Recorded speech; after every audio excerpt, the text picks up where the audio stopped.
আসসালামু আলাইকুম প্রিয় চাকরি প্রার্থী ভাই ও বোনেরা, আজকে আপনাদের জন্য আরেকটি নতুন ভিডিও নিয়ে হাজির হলাম। আর আজকে আমরা আলোচনা করব বাংলাদেশ পুলিশ কমান্ড্যান্ট এর কার্যালয় পুলিশ ট্রেনিং সেন্টার টাঙ্গাইল একটা নিয়োগ বিজ্ঞপ্তি প্রকাশ করেছে। আমরা সেই নিয়োগ বিজ্ঞপ্তি নিয়ে বিস্তারিতভাবে আলোচনা করার চেষ্টা করবো। আপনারা ধৈর্য সহকারে যদি সম্পূর্ণ ভিডিওটা দেখেন আশা করি নিরাশ হবেন না। তো দেখেন বিজ্ঞপ্তিতে তারা কি বলছে।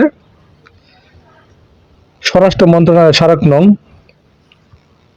এত এবং তারিখ 12/6/2024 খ্রিস্টাব্দে এবং পুলিশ হেডকোয়ার্টার স্মারক নং এত তারিখ 23/6/2024 খ্রিস্টাব্দে মোতাবেক শূন্য পদ পূরণের নিমিত্তে commandant DIG police training centre Tangail কার্যালয় নিম্নবর্ণিত পদসমূহ প্রচলিত নিয়োগ বিধি মোতাবেক অস্থায়ী ভিত্তিতে লোক নিয়োগের জন্য বাংলাদেশের স্থায়ী পুরুষ বা মহিলা বা স্থায়ী বাসিন্দা নিকটতে তারা নিম্নলিখিত শর্তে জনপ্রশাসন মন্ত্রণালয় কর্তৃক প্রণীত চাকরির আবেদন নির্ধারিত ফর্মে তারা দরখাস্ত আহ্বান করতেছে।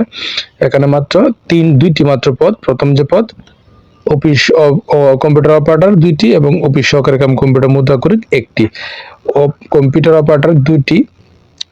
এখানে 13তম গেটে বয়সীমা 18 হতে 30 বছর, মুক্তিযোদ্ধা কোটা ক্ষেত্রে 32 বছর এবং শিক্ষাগত যোগ্যতা ও অন্যান্য অভিজ্ঞতার কথা কি বলা হয়েছে। কোন স্বীকৃত বিশ্ববিদ্যালয় হতে বিজ্ঞান বিভাগের স্নাতক বা সমমানের ডিগ্রি, কম্পিউটার মুদ্রা করে প্রতি মিনিটে বাংলায় 25 শব্দ, ইংরেজিতে 30 শব্দ থাকতে হবে এবং স্ট্যান্ডার্ড অ্যাটিটিউড টেস্টে আপনাকে উত্তীর্ণ হতে হবে। এবং 2 নম্বরে যে পদ অফিস সহকারী কাম কম্পিউটার মুদ্রা করে একজন লোক নেবে 16তম গেটে, বয়স 18 থেকে 30 বছর, মুক্তিযোদ্ধা কোটা ক্ষেত্রে 32 বছর এবং উচ্চ মাধ্যমিক সার্টিফিকেট পরীক্ষা উত্তীর্ণ হলে আপনি এই পদে আবেদন করতে পারবেন। এবং কম্পিউটার ব্যবহারের দক্ষ এবং কম্পিউটার মুদ্রা করে প্রতি মিনিটে বাংলা 20 এবং ইংরেজিতে 20 শব্দ থাকতে হবে। এবং আবেদন করতে গেলে কি কি শর্ত মানতে হবে। আবেদনকারী কর্তৃক নির্দিষ্ট চাকরির আবেদন ফর্ম স্বহস্তে পূরণ এবং স্বাক্ষর করে আবেদন করতে হবে। নির্দিষ্ট ফর্ম আবেদন ব্যতীত সাদা কাগজে লিখিত আবেদন সরাসরি বাতিল বলে গণ্য করা হবে। এবং আবেদন ফর্মটি আপনার এই ওয়েবসাইটে পাবেন police.gov.bd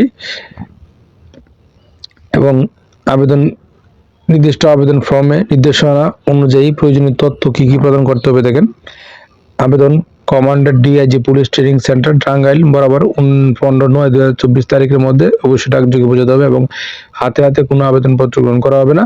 কামের উপর মোটা অক্ষরে অবশ্যই পদের নাম উল্লেখ করতে হবে এবং নিয়োগের ক্ষেত্রে সরকার কর্তৃক প্রচলিত বিধিবিধান প্রতিপালিত হবে এবং প্রার্থীকে অবশ্যই বাংলাদেশের নাগরিক বা স্থায়ী বাসিন্দা হতে হবে। এবং আবেদনপত্রের সঙ্গে কি কি কাগজপত্র সংযুক্ত করতে হবে। দেখেন, আবেদনপত্রের সঙ্গে পৌরসভা মেয়র বা ইউনিয়ন পরিষদ চেয়ারম্যান বা সিটি কর্পোরেশন কাউন্সিলর কর্তৃক প্রদত্ত নাগরিকত্ব সনদপত্র যা সত্যায়িত লাগতে হবে এবং প্রথম শ্রেণী গেজেটের কর্মকর্তা কর্তৃক সকল শিক্ষাগত যোগ্যতা মূল সনদের সত্যায়িত ফটোকপি, প্রথম শ্রেণী গেজেটের কর্মকর্তা কর্তৃক সত্যায়িত সদ্য তোলা 4 কপি পাসপোর্ট সাইজ ছবি এবং কম্পিউটার শিক্ষা সনদের সত্যায়িত কপি অবশ্যই সংযুক্ত করতে হবে। এবং প্রথম শ্রেণী গেজেটের কর্মকর্তা কর্তৃক প্রদত্ত চারিত্রিক সনদপত্র এবং জাতীয় পরিচয়পত্র। এবং প্রার্থীকে commander DIG police training centre টাঙ্গাইলের অনুকূলে 1 থেকে 2 নং কর্মী পদের জন্য ফি বাবদ অনলাইন কোড এই অনলাইন কোডে আপনাকে অর্থনৈতিক কোডে আপনি এই কোডে 200 টাকা ট্রেজারি চালান মূল আবেদনপত্রের সাথে সংযুক্ত করতে হবে। এবং প্রার্থীর বয়স হতে হবে 15/9/2024 খ্রিস্টাব্দে 18 থেকে 30 বছরের মধ্যে এবং মুক্তিযোদ্ধা বীর মুক্তিযোদ্ধা শহীদ বীর মুক্তি প্রতিযোদ্ধা পুত্রকন্যা থেকে 18 থেকে 25 বছর পর্যন্ত এবং বয়স প্রমাণে তারা কোনো অ্যাফিডেভিট গ্রহণ করবে না।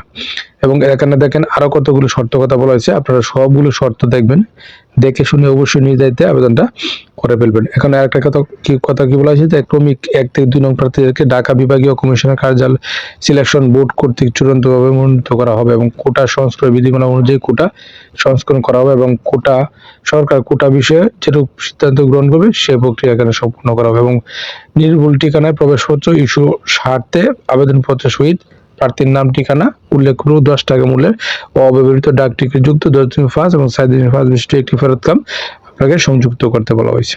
তো আশা করি বিষয়টা বুঝতে পারছেন। ধন্যবাদ এতক্ষণ সাথে থাকার জন্য। আর এরকম এই নিয়োগটা সম্পর্কে ভালো খোঁজ খবর নিয়ে অবশ্যই নির্ধারিত আবেদনটা করে ফেলবেন।